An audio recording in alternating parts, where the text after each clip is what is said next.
一开始能扛，现在已经不行了。对罗恩的声音、面貌、图像都出现了生理性厌恶。接下来我会不断给他播放剪辑合成的片段，继续作为电击和其他生理疼痛，加强这种印象的真实感。他伪假装了？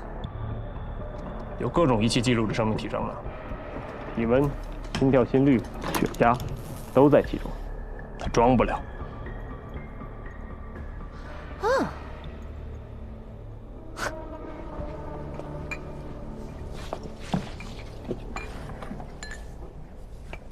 喂，你们都进来了？进来了。软口会不会就在这儿？找找啊！我的宝贝。哎，我们梅花门的宝贝。妈呀，这都是古物，你别你爱惜了，你还配你干什么？你别弄坏了。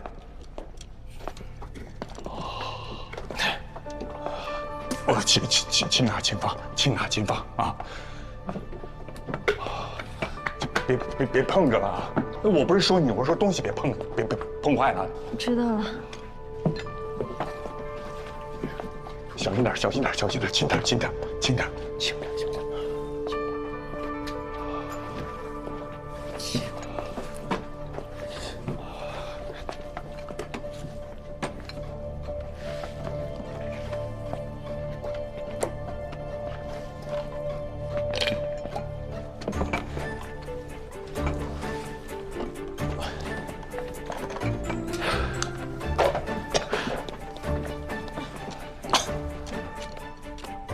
这上边写着：“大德先生收服新简于凤子岭，是在凤子岭。凤子岭啊，然后藏于凤子岭古树之下，安排其他弟子武的戒备，文的关心，以防新简再次作乱。这安排的还挺科学的。和新简对战之后，有5个弟子昏迷数日。”恐忧性命，将不活于世。7日之后，又无大碍。活不了了，7天之后又无大碍，这什么意思啊？是不是收服过程中受伤了？没有啊，大德先生说这儿他们都无伤无碍。看来大德先生自己也不太清楚，这到底是怎么回事儿。讽刺！哎，我这儿好像写的是解决方法呀，你们过来看看。你们看啊，大德积而分之，积而分之，就是打散的意思啊。行。然后刺其眉心，以血点染，持木以底，引之于目，就是说用那个不朽之木染血去戳眉心，就那么简单吗？我这儿也有800多年前的。我看不大懂啊，反正好像是说把不朽之木插到那个放新简的水里，然后滴血，他怕血就自己跑到那个不朽之木里了。我反正是这么理解啊。理解的对呀，就这意思。方法不同，但原理一致。如果把不朽之木比作容器，都是新简困进去，再用凤凰卵口落锁。还有我这个，我这里边提到了一个什么长大，这个是梅花一照写给林风儿的。你看，近来观新简收服状况不定，每出者长，较之前回愈见扩大。刚才我们在壁画上看到的新简，也跟现在差不多大呀。每出者长，愈见扩大。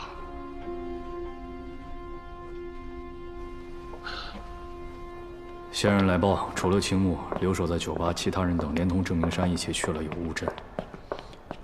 罗任他们昨天进山，郑明山并没有，而是在山口蹲点，所以我们人没有能够进去。那个地方就算进去了，我们的人也跟不上他们，那里的山路不好走。不过没关系，他们总会出来，给我继续盯着。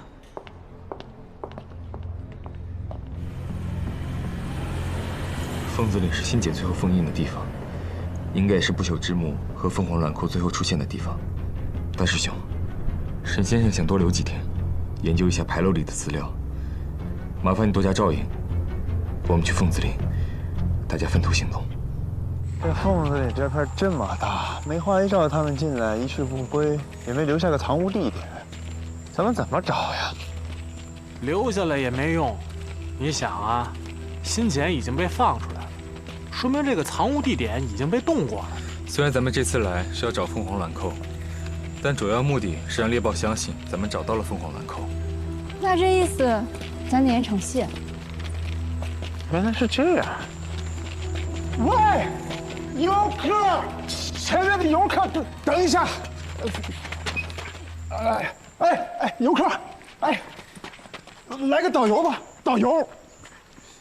我姓丁，叫我丁老九就行了。我在这地方啊，导游已经30多年了。这地方还需要导游？美女啊，这你就不知道了。我们这个地方旅游资源是非常丰富的，就是没被开发呀。这个县里啊，有了规划了，马上就要启动了。这个旅游局的人呢，还专门咨询过我呢。我们家祖祖辈辈生活在这儿，有什么传说啊、典故啊，没有我不精通的。你们选我啊，没错，1人20，陪进陪出，不贵吧？走。来，老婆。来水。好，来。跟我来吧，这不添乱吗？你比谁都能添100乱。万，罗人出100万，在峡谷关一带的古董行求购凤凰卵扣，消息已经传开了。这是他放出的图样，据说怕人造假，只给出了外口图，内口纹样不详。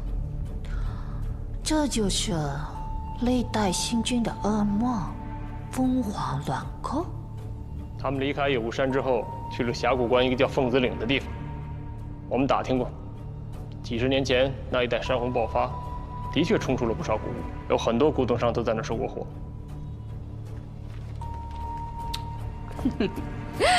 这个凤凰卵扣吗？我不知道，我没有见过凤凰卵扣。你也在有雾山里停留过。你去哪里了？一个山洞，我没有钥匙进不去。师傅说要等报信人。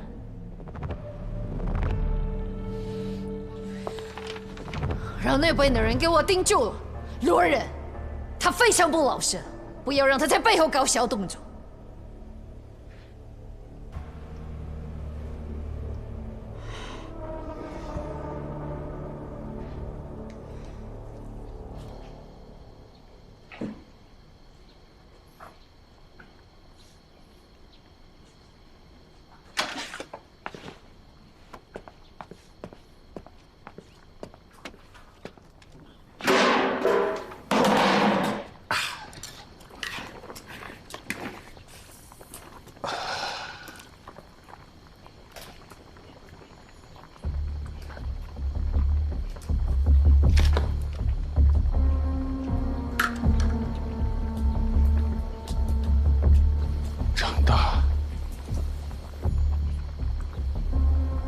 我明白什么是长大了，我明白什么是长大了。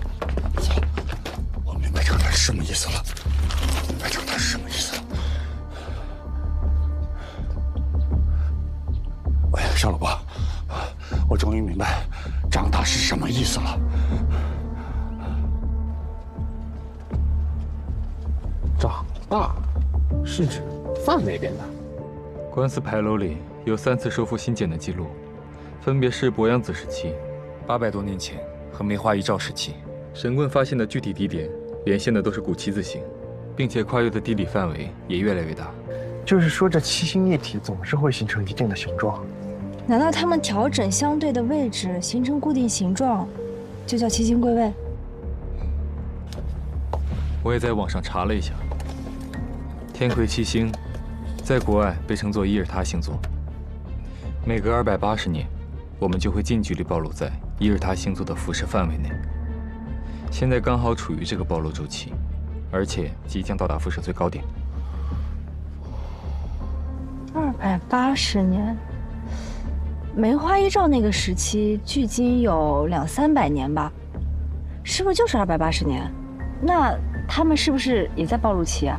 不止，3次收复新检，都在暴露周期内。那近距离被辐射会不会怎样呢？我猜测，近距离的高能辐射能给新检充能。你是说新检是在接收母星的能量？很有可能。也许，这就是所谓的长大。要是一直长大，得多吓人啊！总之，找到凤凰卵扣至关重要，它才是终结一切的大杀器。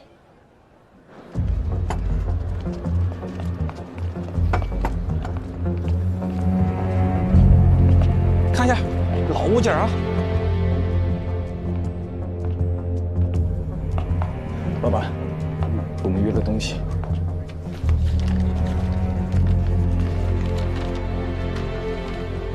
这个我真没见过。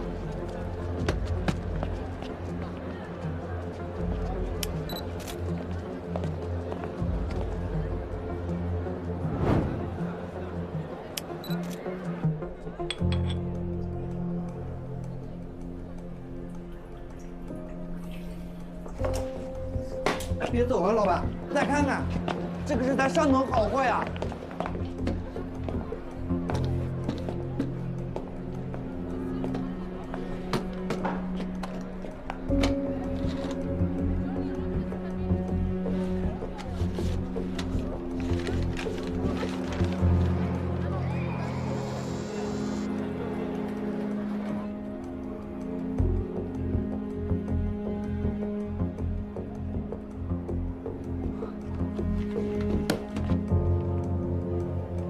老板，帮我寄到利息，价格好说。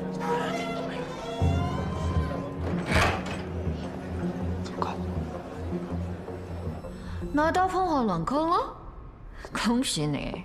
你看，你不是办不到，等你到了，我招待你吃顿好的。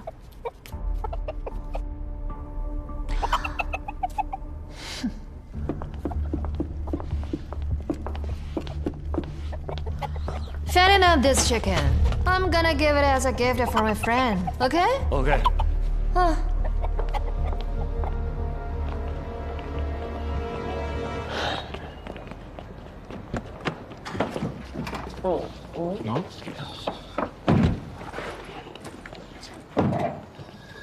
大师兄已经到黑沙了，清明今天过去，我得尽快出发。车子帮我开个利息吧。把咱们仨的机票一块买了呗。哎，论亲疏，我既拜了师门，我亲师傅出事我能不管吗？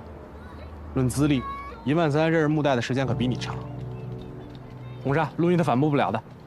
我和穆代可是睡过同一张床的，不比你差哦，我一定得去的。主要黑沙很危险，那再危险，能有比被老鸨赶、被活埋还危险？咱们速去速回。对呀，我们知道危险，但是为了穆代，我们必须去。不行。关键是，去黑沙需要国际通行证，你们来不及的。哎呀，挺复杂啊，这事儿。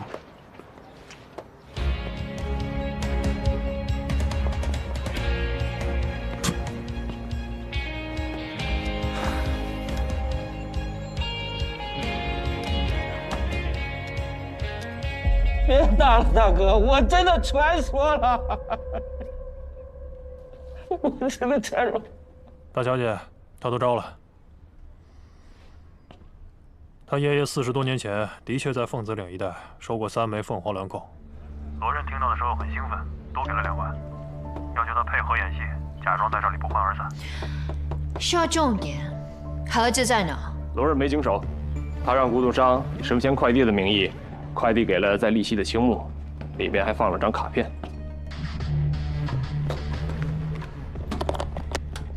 这东西很重要，一定要安全送达。好，请放心。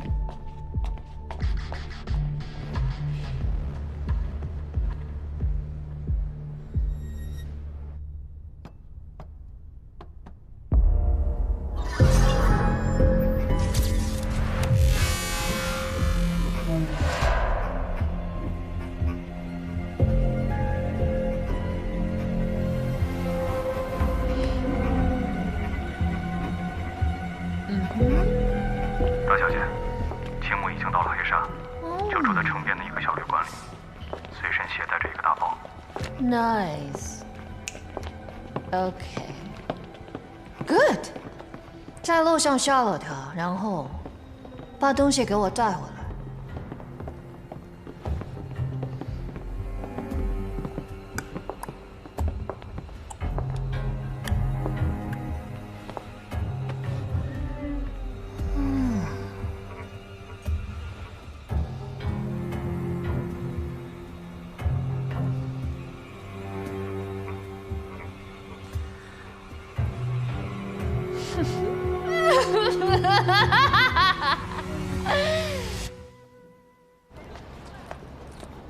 青木出酒店了，准备上出租车。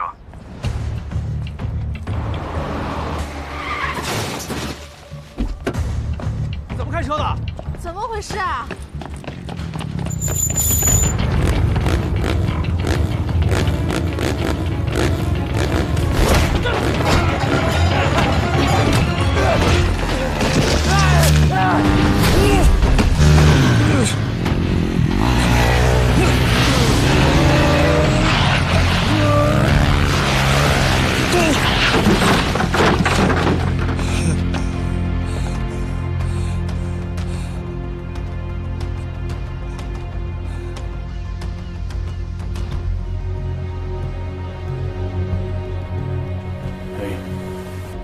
你瞅瞅都哪儿家伙呢？我来这儿看了不少纪录片，乱得很，加小心。蹲下！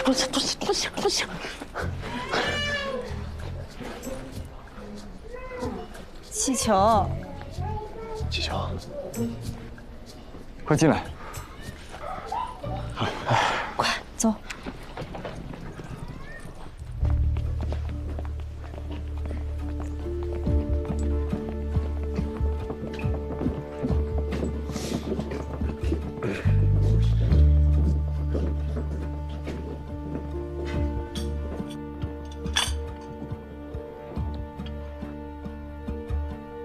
不愣着干什么呢？这个地方我们都包圆了，有吃有喝的，抓紧时间。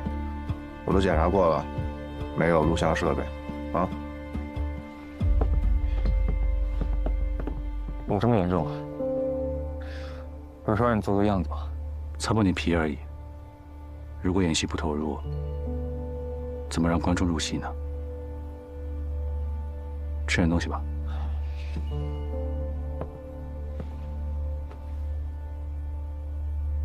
别帮我拿个东西吧。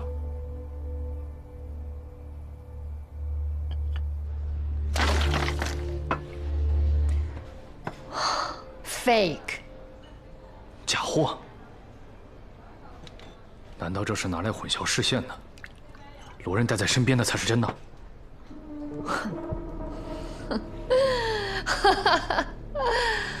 他也知道，如果交易前东西被我劫走，他就没有筹码了。行了，你先去吧。来，interesting。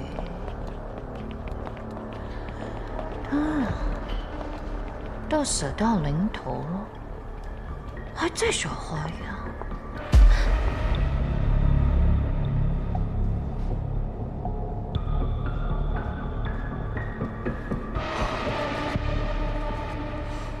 还是感觉不太像啊。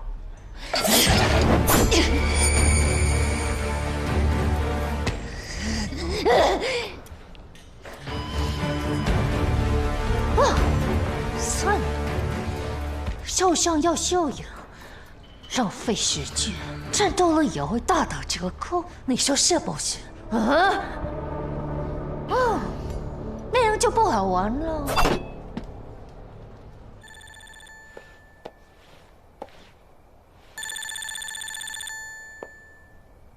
欢迎来到黑沙群岛。消息挺灵通啊，我才刚到，就收到你问候。我等不及了。凌晨3点半一个人来 ，See you then。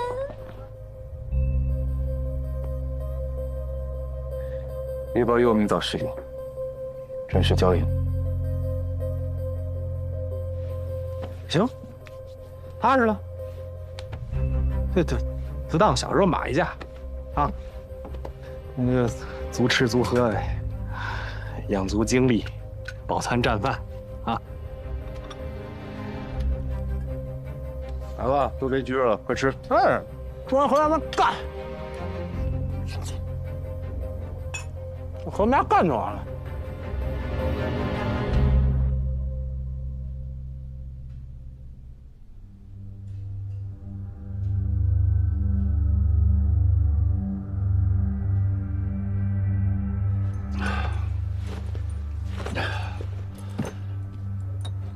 兄弟们，我一想到明天，我心里就那个痛快。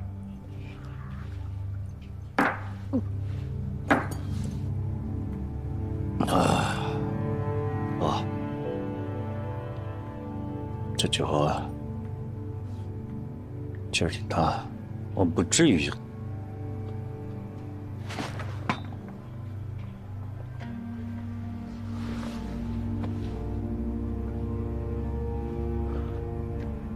你说的对，就这点酒，怎么可能灌倒你啊？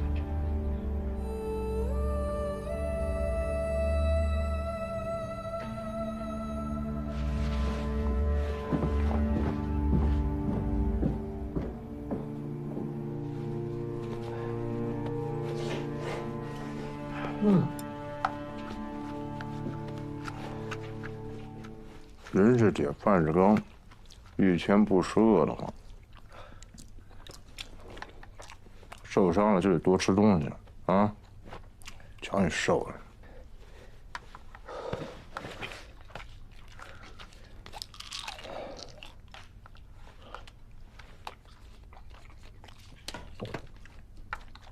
这种强效刺激机体神经药物以后少吃，对身体不好。最后一次了，一会儿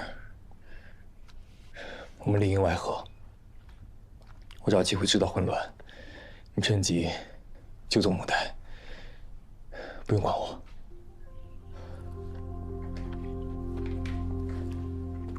你呀，还挺有意思，把自己兄弟都放倒了，跟我这个外人合作，信得过我啊？你也看到了，他奔着玩命去的，我不让他冒险了。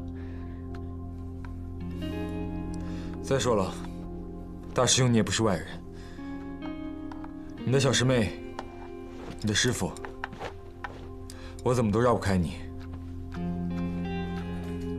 哎呀，你这么一走，他们可怎么办啊？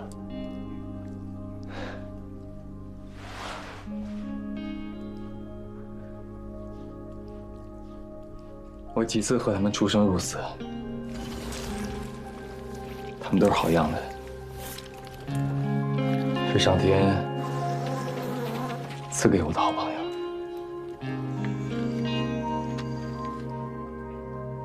但这次不一样，猎豹是亡命徒，他们连枪都没有见过，你知道的。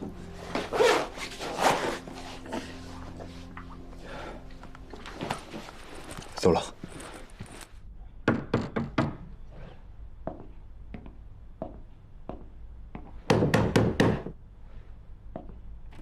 谁啊？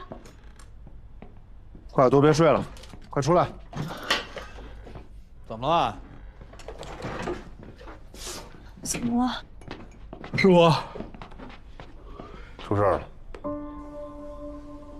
大家有什么想法都说说。想法？罗任和猎豹血海深仇，但是这账上趴着我师傅，还有我太师傅，还曹放。他要想绕开我，我觉得没道理。大师兄，罗任的情我们是领的，我们也知道很危险，但是总不能让我们坐在这儿干等他吧？说句不怕你笑话的，我们就算去了什么都不做，站在旁边，是阴招，都能帮得上忙。嘿，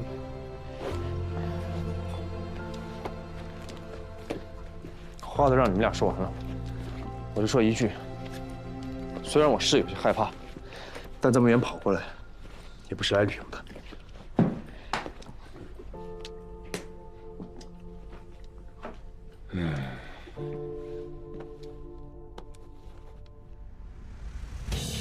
收拾收拾，出发。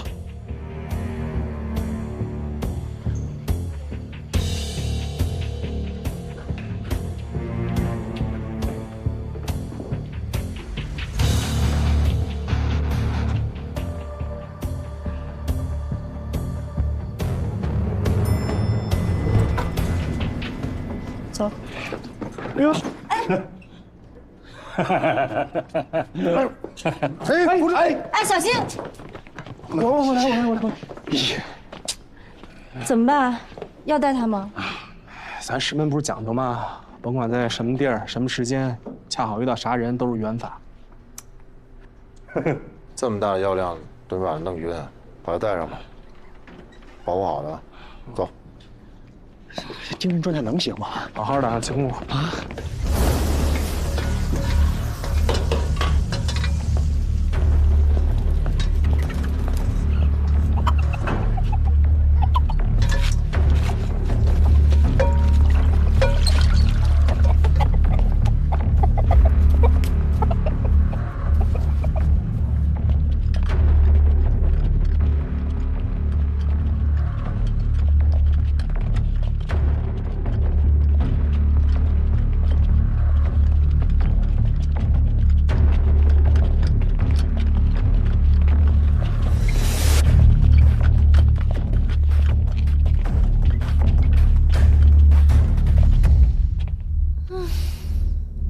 木代呢？我们从来都没有真正的好好较量过，对吗？很想跟我拼命，但是我很难想象你怎么跟我拼。你女朋友在我手里，这里有20个持枪护卫，而你只有1个人。你知道我身上有信件。我真的很期待你晚上的表现。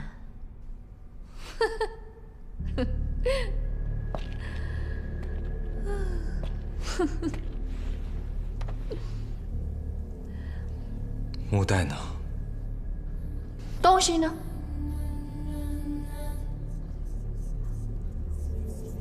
啊！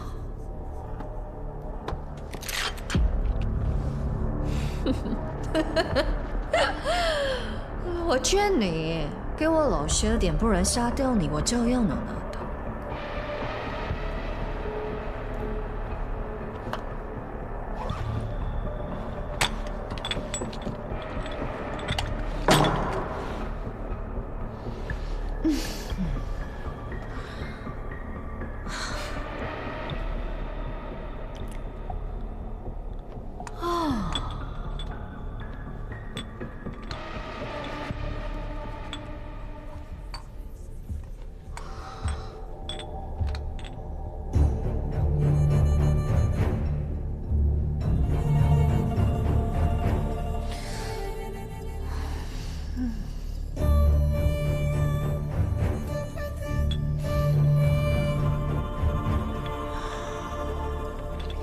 青木首领是假的，你这个也是假的。你忙前忙后都是做给我看的，想让我以为你手里真的有牌。是真的。还嘴硬？嗯？你凭什么觉得它是假的呀？你难道见过真的？碰换冷扣对信件有强大的抑制作用。如果是真的，离我稍微近一点，我都会感到很不舒服。这样啊？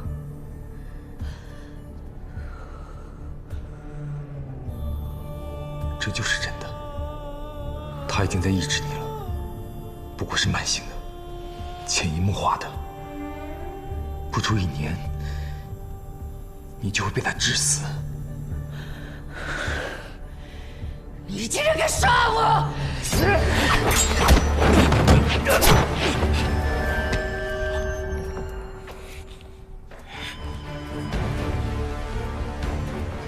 这个就是真的凤凰鸾口。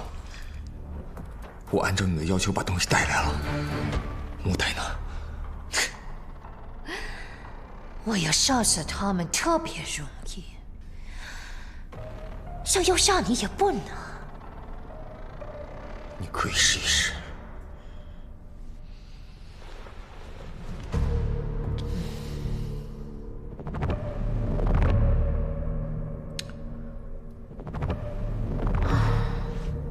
看看吧。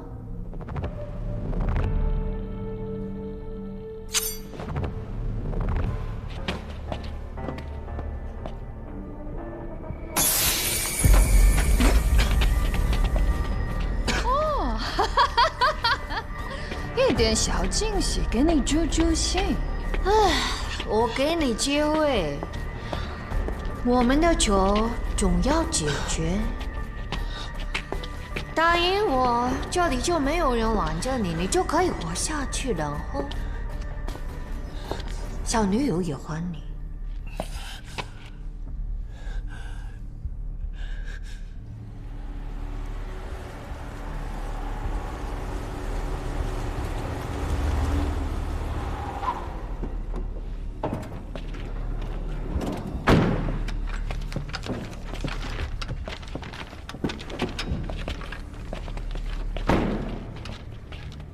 哎，拿过来。刘半三，你留下来看着车和青木，随时接应我们出来撤退。你就别去了。这边虽然是后门，但是他们的人也随时会进出，所以注意安全。啊。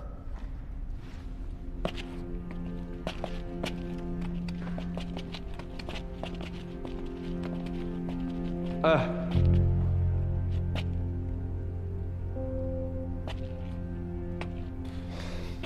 走了。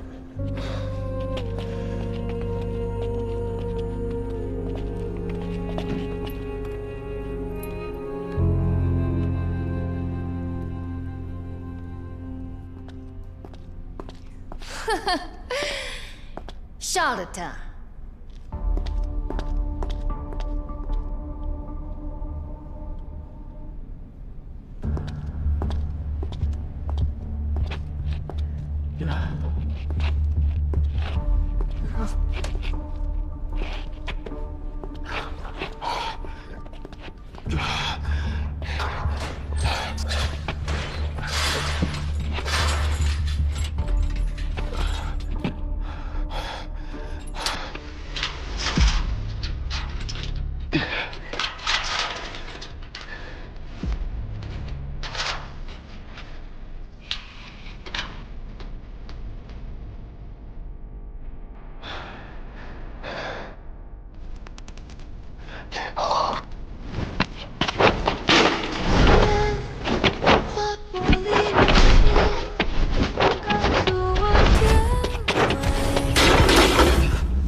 李宝的精神功夫居然这么好。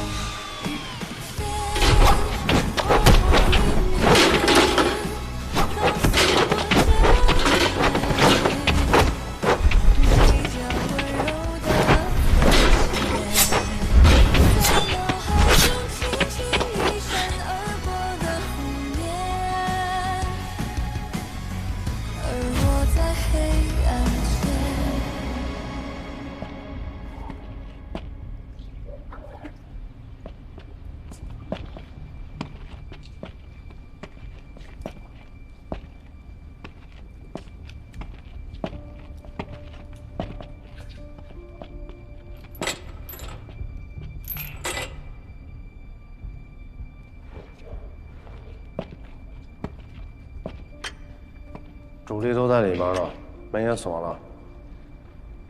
看来啊，只有上面那个气窗可以进去。我看了一眼，挺封闭的。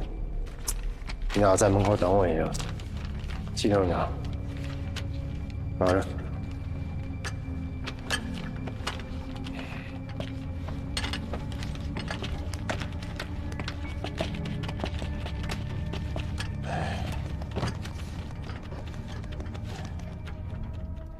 我看什么？您轻功得比我师傅强吧？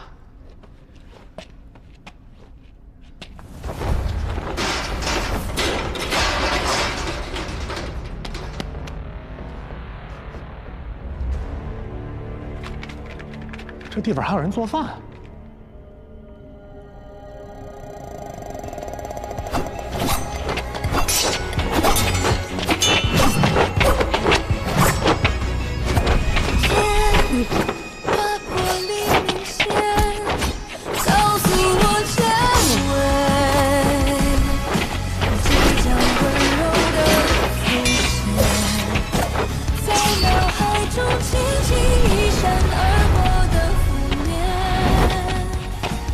他怎么会是木代的招式？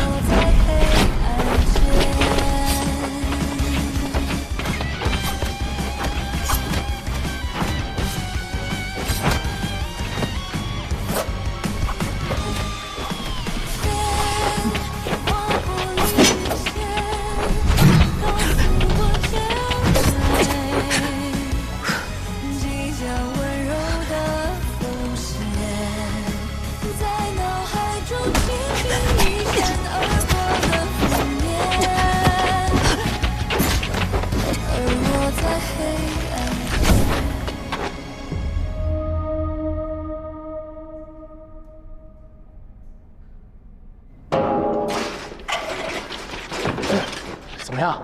从上面能看到大概的方位，兵力主要集中在铁楼那边。会开锁吗？我会。你现在任务就全力开锁。怕死吗？怕，不怕。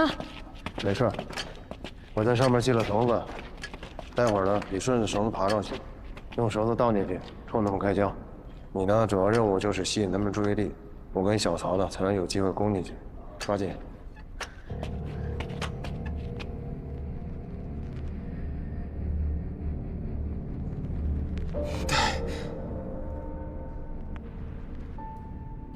Charlatan。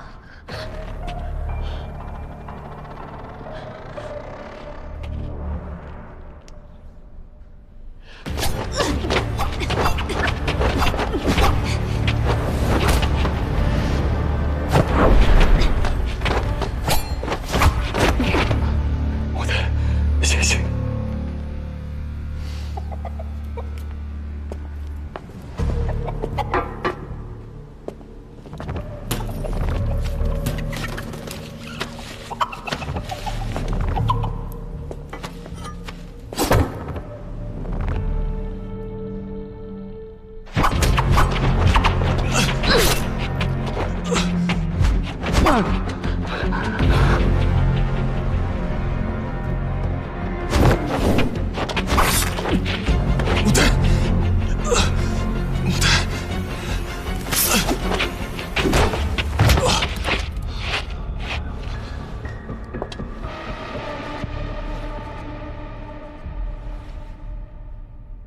给我杀了他！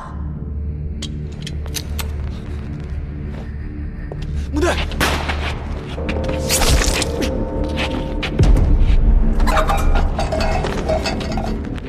快一点儿！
这个是吹手哨，穿透力极强，以后遇到危险的时候就可以吹它。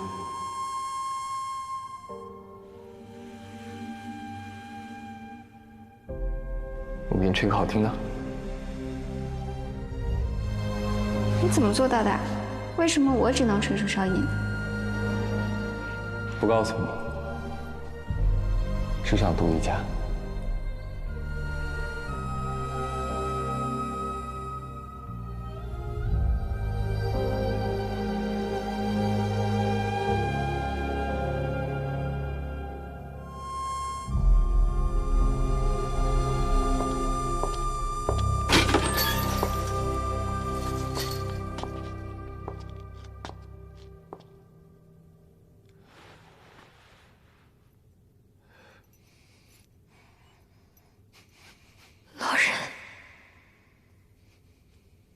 龙，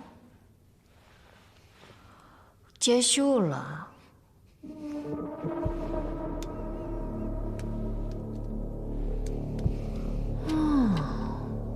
你写到临头还要紧握匕首，是想趁我不备杀了我？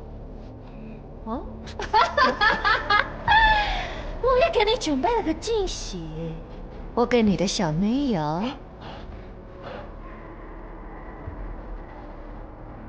为了颗危险炸弹，龙，你就要死了！我为你准备了一场精美绝伦的梨花盛宴，期待吗？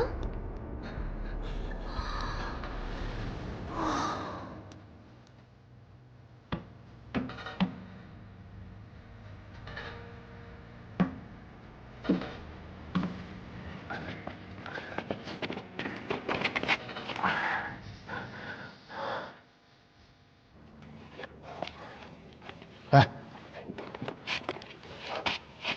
就这了，走啊！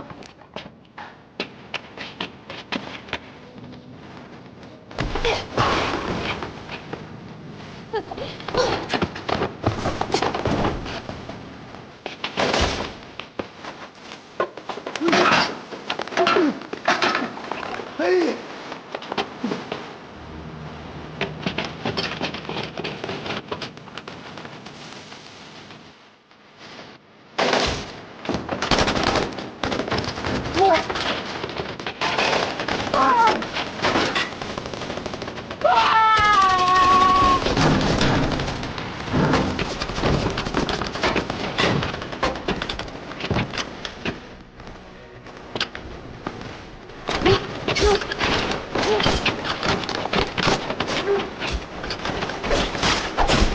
金某，金某，快醒醒，金某，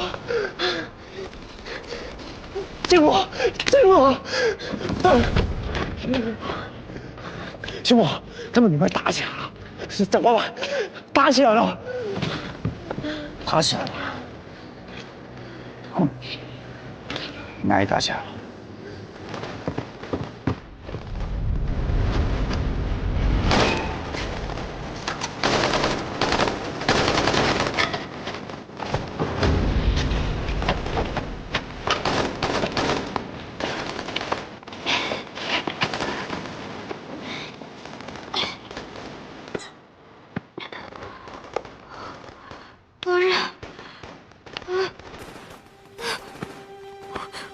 我帮你啊！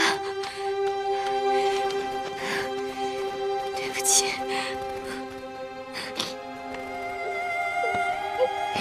对不起，对不起。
风米，小曹，回来！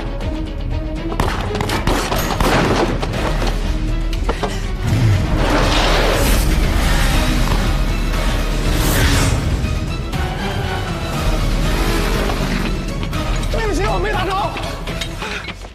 没打着。刚才你的猎豹身上搜到什么东西没有？啊！嗨，他妈什么什么！刚才我估计我要拉倒，我全给他偷了。哎，赶快叫113把车开过来，有人快不行了，快点！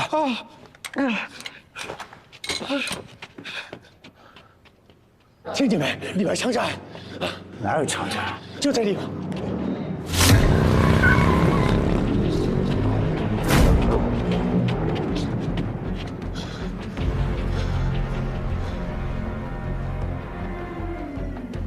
猎豹，追得上吗？啊！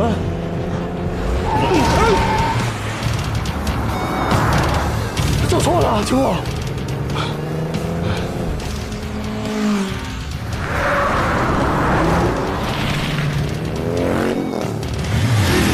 哎，秋木，抓紧了！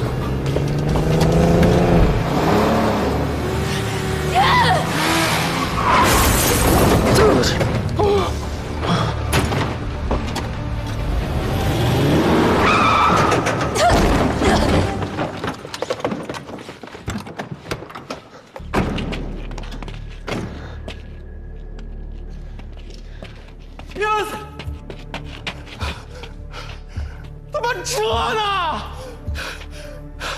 那孙子上哪儿了？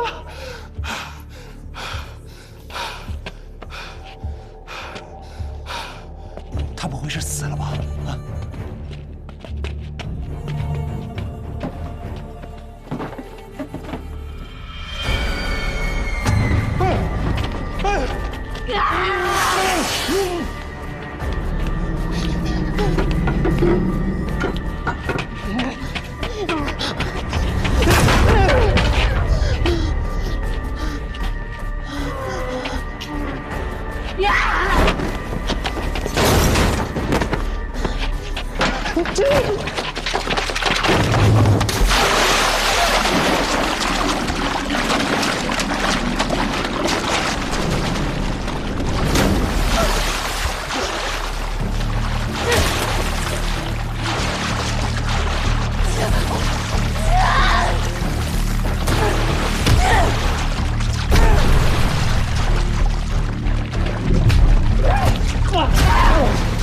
野豹！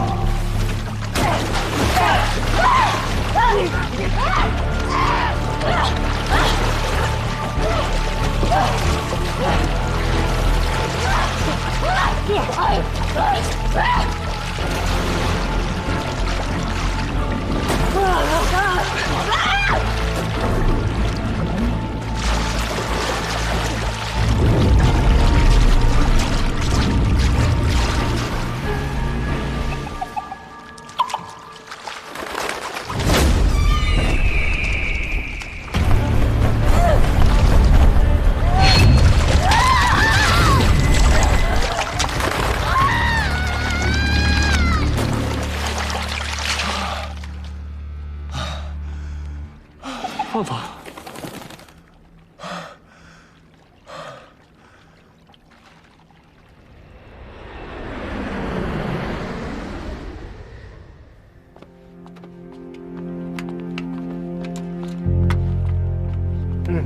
我们都平安回国了，不太好。大夫说，醒的可能师伯还要在黑沙处理善后工作，会尽快回来的。小刀哥哥呢？我小刀哥哥呢？他怎么帮我？睡。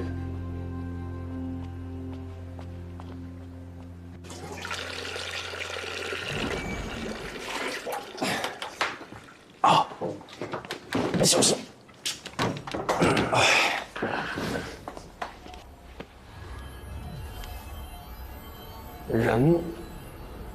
这人有的时候真不是人呐。二叔，那凤凰鸾扣那长怎么样啊？不怎么样，有消息的我都让他们先发图片和视频给我。凤凰颜色鸾扣看了好几十个了，都不是。不过这个路子是对的。小萝卜还没信啊？没有。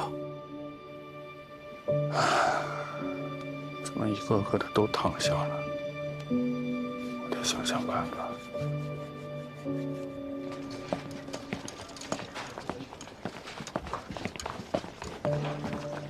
又来看男朋友啊？听说男朋友好像再也醒不过来了。哎，红婶，不是我这个球放哪儿啊？你这个球不能放这儿，得放低一点。这不是个爱心吗？啊，对，中间是不是多了点？这边再高点，再高点。左边提一点是吧？好，看看啊！哇，这木代来了，快来，这是给你看的东西。罗刃，快点醒了，木代很想你，我们都好想你。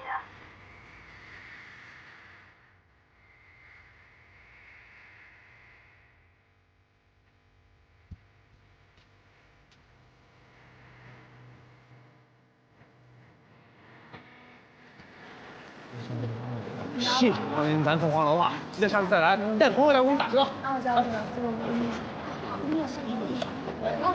我你，那边比较舒服，多点香菜是吧？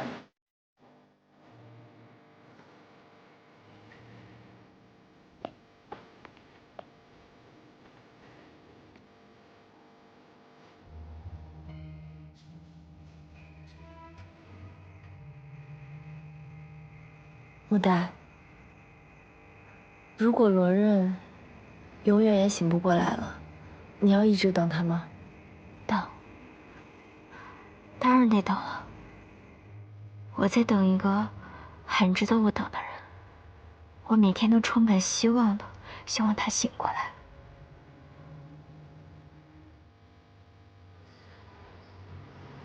罗刃，你知道吗？猎豹已经瘫痪了，没有正常人的行动能力，送去了维稳组织，之后就要判刑入狱。塔莎回西澳了，大师兄联系他现在的监护人，给他找了一间最好的康复中心，做了精神测试，但是很不理想，短时间内回归不了生活了。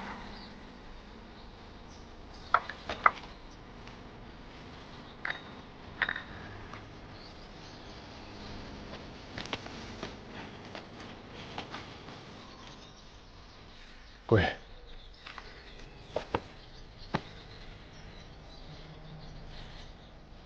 拜。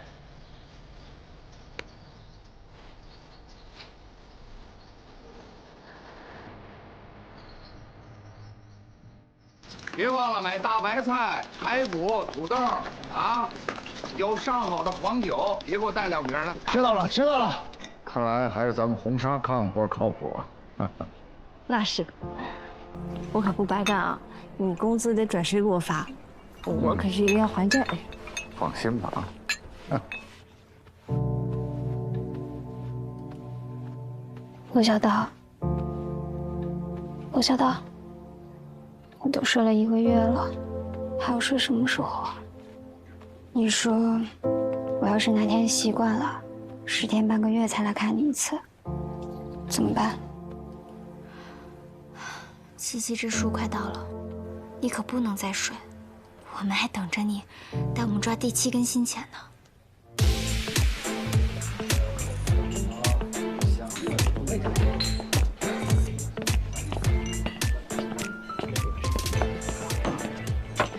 那边桌子。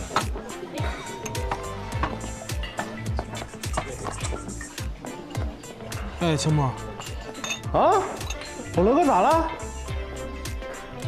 我听不见，我罗哥怎么了？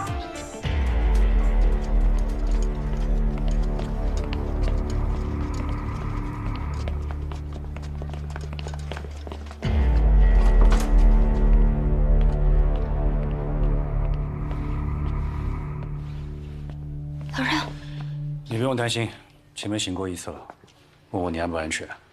我是所有人的安全。医生说，这是一个好的征兆。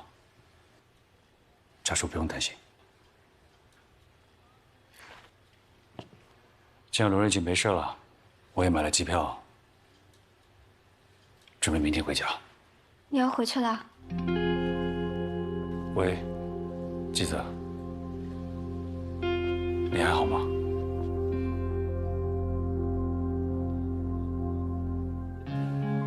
希望你跟罗仁快乐幸福。我把他交给你了。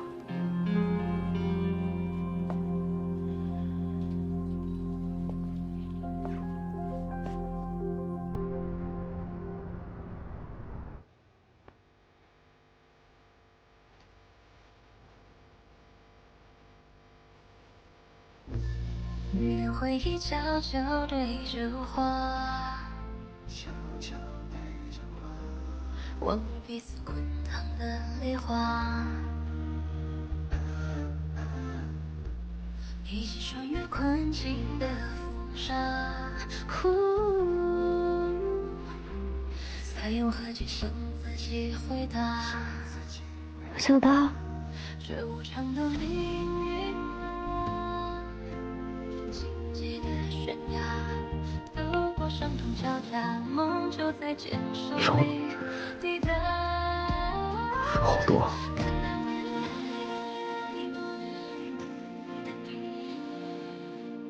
不睡多久？1个多月了。你饿吗？想吃饭吗？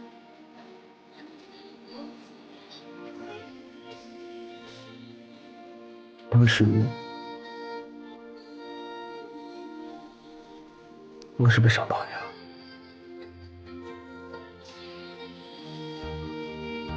咱们那是生死之战，我这点小伤不算什么，早就好了。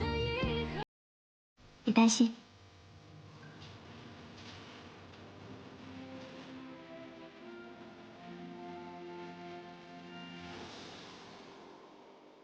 疼不疼？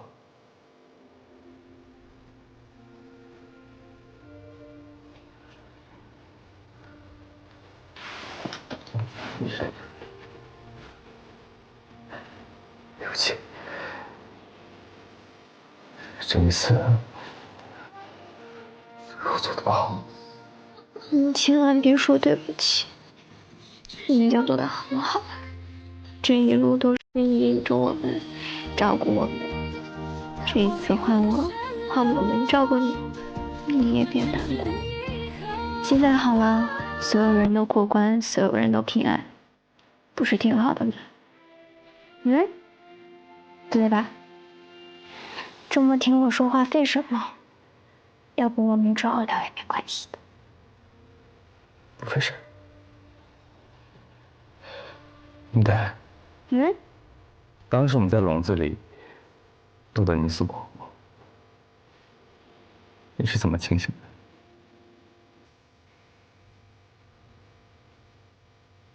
我把黑牡丹交出来了。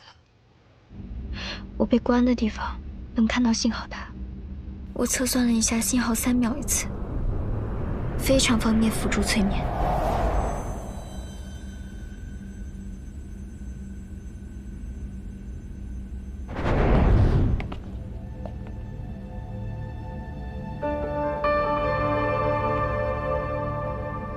猎豹想给我们洗脑，把我们炮制成另一个塔莎，用来对付罗仁，不能让他得逞。当然不能。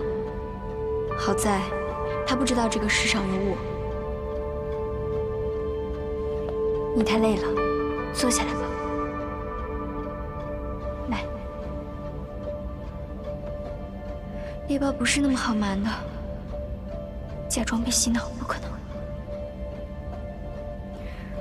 所以，你我之间，一个人沉睡，另一个人接受洗脑。就是没想通，这个解开催眠的钥匙是什么？罗仁的少犬，他说过，这世上有一家。那听到少曲之后，沉睡者醒来，另一个被洗脑的就不能留了。必须自我了断，一绝后患。为什么你什么都知道？我就是你啊！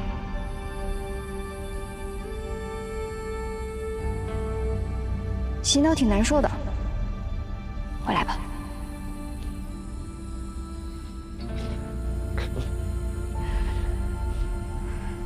别哭，想哭啊！这世界风急雨大的，我的存在本来就是为了保护我们。告诉你啊，我会像师傅一样，痛痛快快的打这最后一仗。就是可惜啊，看不到你再上场了。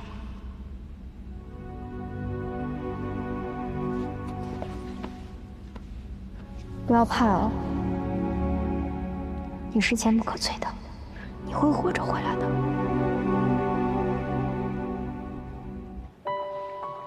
我晓得。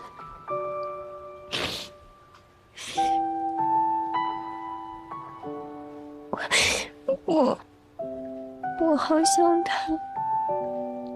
有的时候我半夜醒过来都觉得好寂寞，感觉好像自己身体的一部分被撕裂出去了。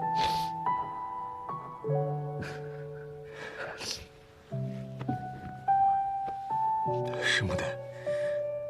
大家说，成长就是旧我不断撕裂，新我不断铸成。可我不这么觉得。我觉得成长是旧我不断拥抱新的我，他们相知相融。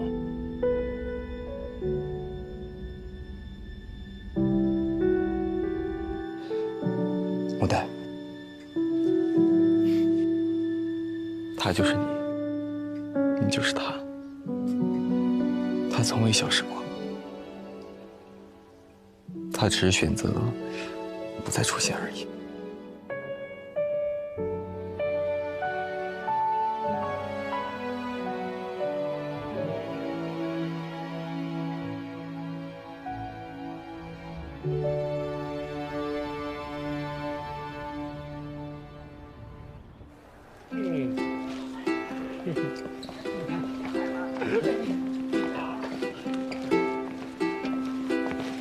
看我们放精神不精神？我再给你瞅一更精神的。哎，醒了！哎呀，只拍你。哎呀，太好了，太好了！眼睛比我都大呢。哎呀，干嘛？对，没事吧？别压坏了。没事。哎呀，欢歌笑语的你们，你们多吃点好吃的啊！你争取早日恢复那个生龙活虎的样子啊！恭喜！好的，谢谢关叔，我们挂了。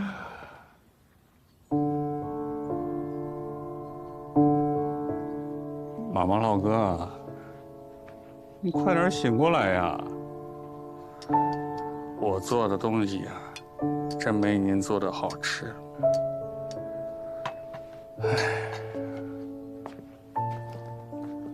来，你按摩一下。哎呦，争口气呀！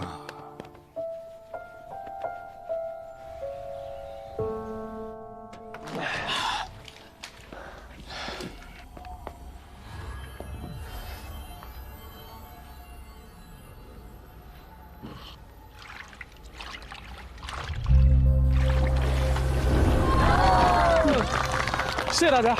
猴哥算的对不对？对。节目演的好不好？好。接下来表演一个更厉害的狗识字，我们让狗啊从这些字中雕出喜字儿。哎，这不那狗吗？哎，好嘞，看看啊，他雕的是喜字儿。接下来再让他雕个发字儿。又一张。看一下，哎，发，祝各位发！好，哎，不对呀，这狗鼻子贼灵，谁知道这纸上是不是抹了什么味儿啊？哎，就是啊，康啊，哪个年代都有像你这样的人，这叫有探知精神。这位兄弟，您说怎么样啊？让我写，这狗要是还能认字啊，我输一枚银饺子。哎，那不行，谁知道是不是你和班主串通好的？哎，各位给支个招啊！要我说，咱龙镇私塾的魏老夫子写，那才公平。哎，有道理啊！魏老夫子的天津魏大小姐就在这儿，魏小姐，她也能识文断字，她写也是一样。哎，是啊，这个是私塾里那个。啊。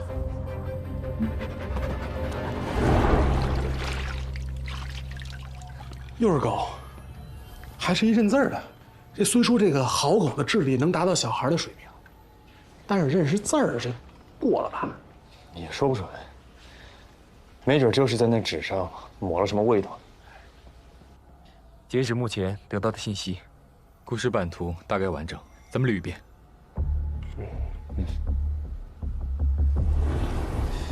首先，在一个叫陇镇的地方，有个私塾是魏老夫子开的。他家有个姑娘识文断字。这一天，镇上有戏班表演，其中一个环节叫识字拳。围观群众质疑真实性，请了魏姑娘过来写字在册。识字拳出现在私塾，魏姑娘定时喂养它，由此推测，很可能是在戏班表演之后，魏姑娘收养了这条狗。再然后，魏姑娘出嫁了。我推测这狗依恋主人，自己就找过去了。狗好养活，夫家也就收留了。水影里男女拥抱，应该是小两口的日常吧。那条狗在暗影里窥视，也许是它太过依恋女主人，因而对男主人有了愤恨。再然后，就是一场无情的大火，魏姑娘和她老公都命丧火海。我去，不能是狗放的火吧？狗放火夸张了点吧？不过主家遭灾，这条狗确实无动于衷。那如果狗身上有心茧，会放火就很正常的呀。我觉得它身上没有。还记得第一幅水影吗？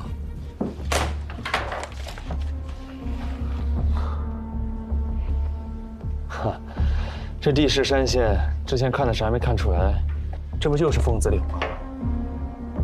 现在我们知道，大概280年前，梅花一照等人前往凤子岭去封印新茧，而识字犬的年代是出现在100年以前。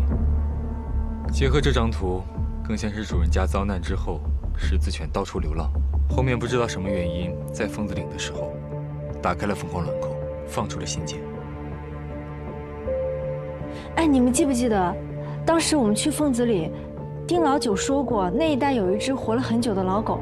我爹说啊，小的时候他就见到过。你说他多大年纪了？哈哈，那老狗啊，鬼精鬼精的。不过不要怕啊。20多年前被我的一个客人给打死了。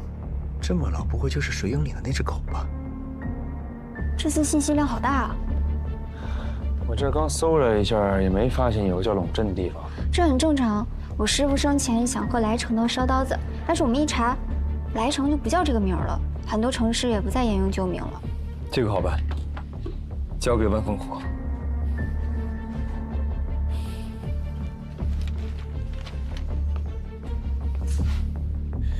我明白了，水影是要告诉我们，这一轮新茧是怎么逃脱的。他们入世后想继续之前的图谋，我不会让他们得逞。新茧的颜色越来越淡，7期之数要到了。第7根，按照位置推测，在峡谷关一带，但具体在哪儿呢？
万烽火发来消息，这一带就是过去陇镇所在位置。通县。旁边就凤子岭。看来这凤子岭是关键。不过这片区域这么大，咱们怎么找啊？走一步看一步吧，大家回去准备一下，尽快出发。你们这次去几天啊？顺利的话7、8天吧。那还好，不用带太多东西。对呀。也不知道你们搞什么。这一次啊，别像上一次一样啊，红姨经不起你下。知道啦，放心吧。我这次回来呀，我就在酒吧里好好陪你，哪儿不去？真的假的？当然是真的了。哎呀，好是好啊，但是呢，像你们这种年轻人啊，应该多出去见见世面。在外面要注意身体，注意安全。知道啦。好了，东西收拾完了，明天要早起呢，早点休息。好，可以走了。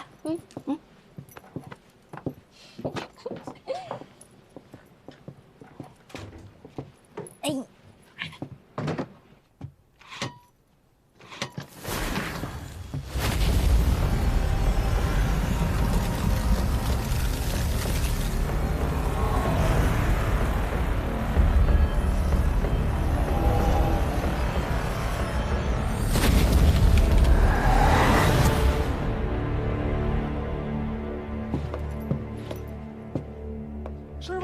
师傅，我们又看到幻象了。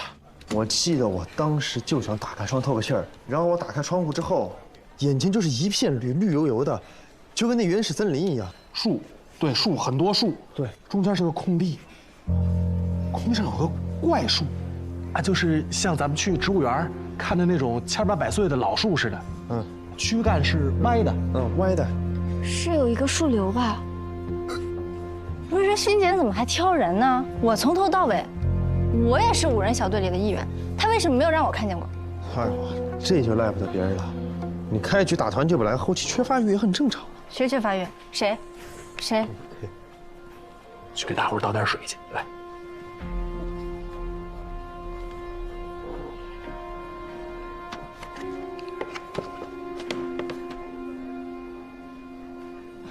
果然是凤子岭。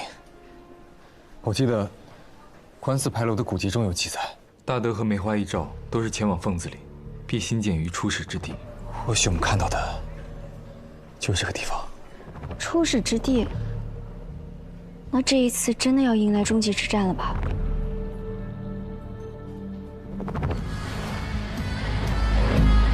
根据这次幻象啊，这第7根心剑难道在凤子岭？这观星台上啊，第7根它是从来没有亮过。难道它从来没有被激活，也从来没有离开？也正常，7个瓦里总得有一个宅的吧，不愿意多窝。那又或者是动不了呢？也许出场设置就决定了，第7根心剑没办法离开出始之地。小三三，你脑子很灵光的嘛？还有这个可能？我觉得可能啊，因为小77啊，他还没有来得及长大，那就被我们给锁住了。棍叔，咱们对心简就别叫昵称了，好不好？我觉得也不能太乐观，说不定这个小七藏着阴招呢。无所谓，邪不压正，大家对自己要有信心啊！我最近收到了这个卵扣的消息是越来越多，我的直觉找到卵扣那是指日可待。医生也说了，妈妈的病情在往好的方向发展，一切都是好的，势不可挡。哎，对，就是这股劲儿，要往好的方面想嘛。我就相信我们这次一定能够击倒成功。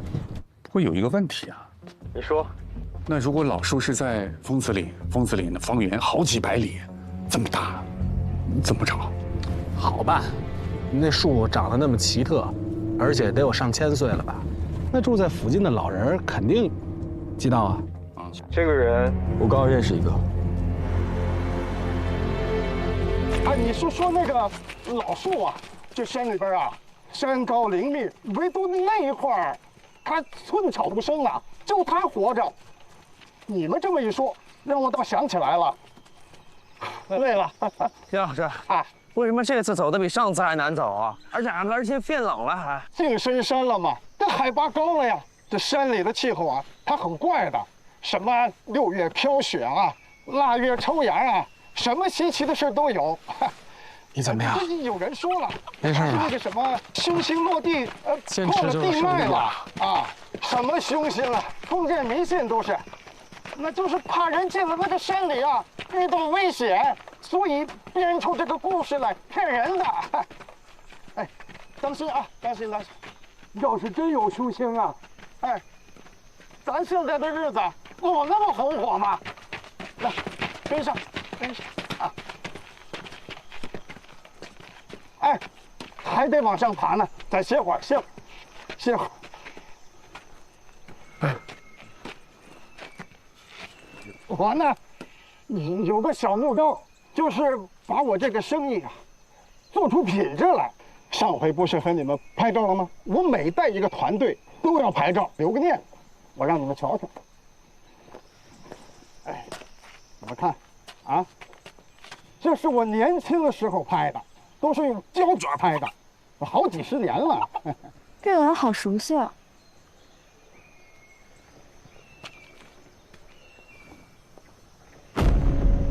丁叔啊，这个人你有印象吗？有啊，他就是那个打死老狗的我的那个客人呐，他叫那个什么张光华。张光华，就这个名字，你们熟悉呀？啊？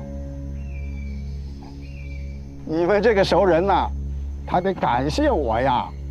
怎么说？当年啊，油水少，结不到婚，所以他把那个老狗啊打死了，想炖了它，给自己加油。可是让我拦住了，因为那个狗啊太奇怪了。啊？怎么怪啊？怎么怪？它那身上啊，好多地方它没毛。它不是自然脱落的那种，像是用那个胶带把它粘上去，然后这么一撕，连毛给拔下来的。它那个胶带状的条有几个？有3条、4条，它是那么交错搭着的，没细数。丁叔啊，咱们出发吧。行，咱们翻过去就到了啊。走。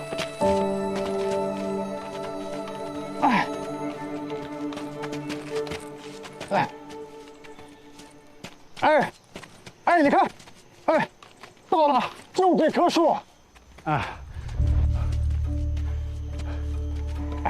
来，丁叔，好，谢谢你。哎呦，谢谢啊！你们在里边别待的时间太长了，这山岭啊，天气变化快，这说冷就冷啊！你们一定注意安全啊，千万当心啊！哎，一定注意！哎，当心，千万小心啊！看来，那狗就是十字犬。它流落在山中，机缘巧合下，打开了新简的封印，一直活着。根据过往的经验，极有可能是新简自行选择了张光华，否则他一个普通人是对付不了新简狗的。具体有几根爪上的张光华就不好说了。如果张光华有2根新简的话，那落水之后遗失了1根给刘树海，那他就还剩1根，那他就有可能还活着。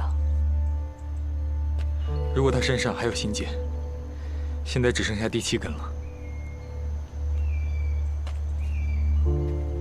走吧，到了验证的时候了。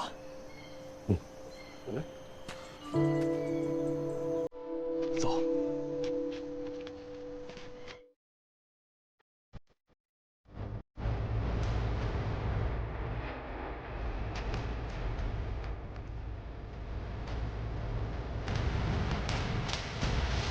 天划破黎明线，告诉我结尾，即将温柔的浮现，在脑海中轻轻一闪而过的封面，而我在黑暗前，认得守着分2面，一面是注意，一面在等你。这场游戏始终没结局，踏着走过的痕迹，你换作是我，摸清我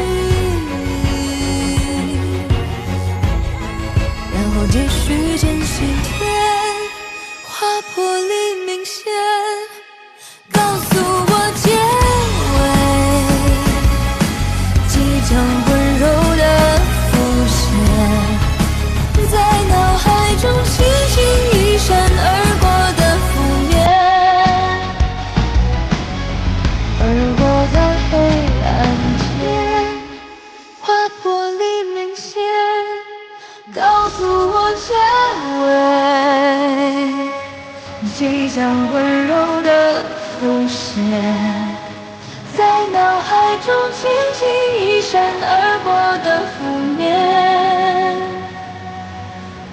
而我在黑暗间。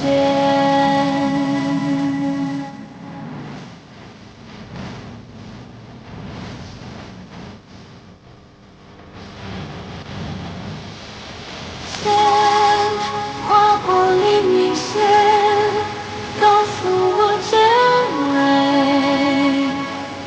即将温柔的浮现，在脑海中轻轻一闪而过的覆面，而我在黑暗间。